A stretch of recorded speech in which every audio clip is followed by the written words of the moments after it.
Under the BBM, what is the outlook for developing more entrepreneurs? The president knows that for us to improve the lives of our people, Yeah. there must be a vibrant, inclusive economy. Yeah, It inclusive. cannot be exclusive. It has to be inclusive. Yeah, you have to reach out to, to those who have less in life. Everybody has to. If we help the small and the small become big, we all benefit Yeah. as a country. Yung what is now a cliche, a rising tide brings up all ships. Tama. A growing economy benefits everyone. That's Diba? right. And our economy, hindi naman siya pipitsugin because our population alone is 12 largest on earth. Yeah, and if the negociantes do well, they hire more people, and more people will have jobs. And today, in terms of purchasing power parity, we're actually now a $1 trillion economy.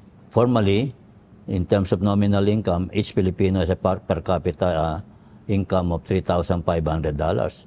Pero in terms of what that money can buy in local goods, each Filipino has an income, sabi nila, theoretically, $11,000.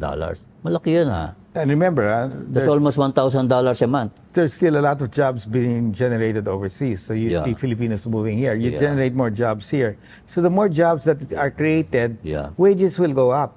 Yeah. Because there'll be a higher demand. Yeah, we have 12 million with jobs abroad. Yeah. 12 million, laki nun, ha? Yeah. So what we want to see is wages go up. That can only happen when there is a demand for more jobs. Yeah. And higher wages means greater purchasing power. Correct. Yeah. And greater purchasing power means a stronger economy. That's right. Because this economy is based on consumption. That's right. 84% of GDP comes from consumption. That's why the president wants an investment-led economy. Kaya yung mga companies tulad mo, dapat invest kayo ng sa makinarya, sa lupa, sa property, to what they call capital expenditure. No? That's right.